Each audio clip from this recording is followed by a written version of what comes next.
Olá, muito bom dia, salve Maria Santíssima, alegria estarmos novamente reunidos para meditarmos a Palavra de Deus. Hoje um dia muito especial, domingo, sexto domingo do tempo comum, dia do Senhor, dia de louvarmos e bendizermos a Deus pelo dom da nossa vida, dia de agradecermos a Deus pela nossa família, pelo nosso trabalho, dia dedicado à oração, à vida espiritual, dia de comungarmos o corpo e sangue de nosso Senhor Jesus Cristo, dia de saborearmos a Tua Santa Palavra.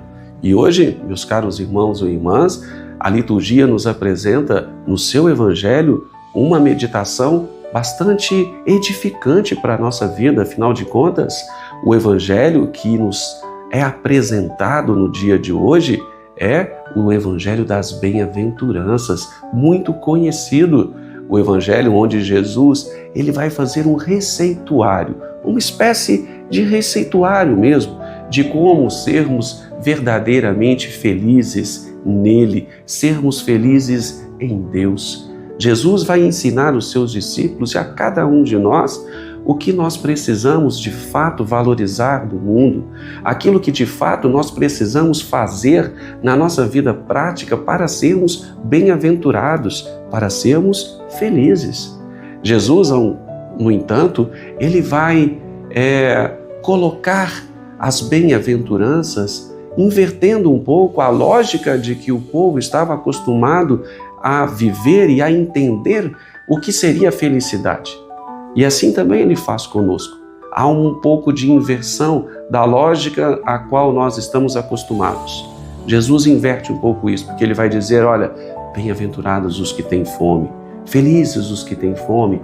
Como assim felizes? Aqueles que têm fome, porque eles serão saciados. Jesus está querendo dizer, olha, felizes aqueles que têm fome, não apenas uma fome material, mas aqueles que têm fome e sede de justiça, aqueles que têm fome de Deus, porque se mantiverem-se no caminho do Senhor, se mantiverem no caminho de Jesus, estes serão saciados, porque Jesus é aquele que nos completa, Jesus é aquele que nos sacia. Bem-aventurados aqueles que são odiados e injuriados neste mundo. Jesus está explicando ao povo daquela época e a cada um de nós hoje que nós que estamos vivendo neste vale de lágrimas, aqui é lugar de injustiça, sim. Muitas das vezes seremos injustiçados, injuriados, não de forma aleatória, mas por amor a Cristo, porque defenderemos a verdade que nos foi revelado pelo Pai Criador através de Jesus Cristo. Por isso, muitos de nós sofrerão injustiças, assim como Jesus sofreu, mas Jesus nos dá um consolo. Felizes porque vocês herdarão o reino dos céus. Felizes todos aqueles que são misericordiosos, porque receberão a misericórdia do Pai. Percebam, Jesus vai ditando passo a passo aos seus discípulos o que eles precisam fazer para chegar um dia à felicidade plena e eterna. As bem-aventuranças são um grande ensinamento para a vida de cada um de nós, para que nós busquemos de fato aquilo que importa para Deus, aquilo que é importante para Ele, que nós busquemos de fato a vivência de uma vida interior, que nós cultivemos em nosso coração virtudes como a humildade, virtudes como a sabedoria, para que nós possamos realmente fazer esse caminhar que todos nós somos convidados a fazer aqui neste mundo, mas fazer esse caminhar com a alegria de viver em Cristo, mesmo diante de dificuldades, mesmo diante de situações difíceis, de tribulações, de grandes tempestades que às vezes caem e recaem sobre as nossas vidas e que nós temos que suportar de alguma maneira. E esse suporte, ele só nos é proporcionado pela vivência de Jesus, em Jesus, pelo Santo Evangelho, pela comunhão eucarística, pelas práticas cristãs, pela vivência dos sacramentos da Igreja. Tudo isso nos é ofertado por Jesus. Jesus abre as portas do céu com o seu sacrifício de cruz para que nós possamos realmente fazer esse caminho de volta à casa do Pai. Para isso, nós precisamos buscar estas coisas que vêm do alto, as coisas espirituais e colocá-las em prática. Viver as bem-aventuranças é estarmos realmente conectados com aquilo que mais importa e interessa para Deus. É nós termos a plena consciência de que a felicidade que tanto buscamos e que move muitas das vezes a nossa vida, é ter essa consciência de que aqui nós não a viveremos de uma forma plena, porque ela só existirá de forma plena quando nós estivermos unidos de fato a Deus numa comunhão plena de amor na nossa vida que vem depois dessa. Mas é claro que nesta vida, quando nós nos dispomos a viver aquilo que Jesus nos ensina, a praticar as bem-aventuranças no mundo, nós conseguimos viver as premissas do céu aqui mesmo na terra.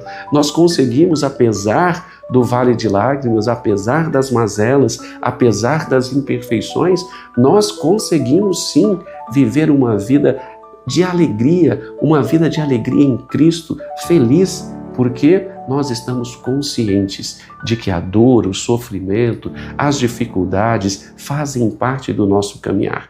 E que tudo isso só não existirá quando de fato estivermos unidos a Deus, porque aí todas as coisas que nós vivemos aqui neste mundo de forma material, elas não farão mais o menor sentido para nós. E pouco a pouco nós vamos caminhando e nos desapegando de tudo aquilo que realmente nos escraviza nesse mundo. Isso é um caminhar espiritual que as bem-aventuranças nos ensinam. Esse receituário que Jesus dá aos seus discípulos lá há mais de 2000 anos atrás, é o receituário que Ele dá a cada um de nós hoje. Que nós tenhamos essa consciência de que a felicidade que tanto buscamos, ela precisa passar por alguns dissabores neste mundo, que ela precisa ser encarada como algo que vem de dentro para fora e não de fora para dentro, ou seja, não importa as coisas que acontecem à nossa volta, é preciso que nós tenhamos a certeza de que aquilo que nos realiza está no nosso interior, que é o próprio Deus que habita em nós, que é o próprio Espírito Santo que foi infuso em nós pelo batismo, apesar de todas as tribulações que, repito, teremos que enfrentar. Jesus passou por este mundo, Jesus carregou a sua cruz. Jesus, ele não permaneceu na cruz, ele apenas passou por ela, porque ele conseguiu, afinal de contas, voltar para junto do Pai, porque essa era uma promessa. E assim Jesus continua a promessa que ele faz a cada um de nós, que fez no passado e continua fazendo hoje, a promessa de que um dia nós teremos a possibilidade dessa felicidade plena e eterna. E o caminho que nós devemos percorrer é exatamente este caminho das bem-aventuranças. É realmente termos esta consciência daquilo que nós precisamos viver neste mundo, daquilo que importa para Deus. Que o que importa para Deus é exatamente este amor que nós manifestamos no mundo, mesmo diante das tribulações. Por isso, meus caros irmãos e irmãs, vivemos bem, sejamos bem-aventurados. Bem-aventurados os pobres de espírito, porque deles é o reino dos céus, misericordiosos, aqueles que sofrem injustiça, aqueles que têm fome e sede de Deus. Tudo isso é uma promessa de que será plenificado de uma forma feliz quando nos encontrarmos com Deus. Mas para isso, precisamos perseverantemente continuarmos firmes na fé, na esperança e, sobretudo, na caridade que nos é ensinada pelo próprio Jesus Cristo. Que os ensinamentos de Jesus sejam sempre presentes em nossa vida para que nós não nos dispersamos e para que nós não nos desviemos do seu caminho. Amém? Muito obrigado por essa partilha. Espero que de alguma maneira possa ter edificado a sua vida. Tenhamos todos um santo e abençoado dia do Senhor. Se você gostou, deixe o seu comentário, partilhe com outros. E até amanhã com mais uma reflexão do Evangelho de Jesus.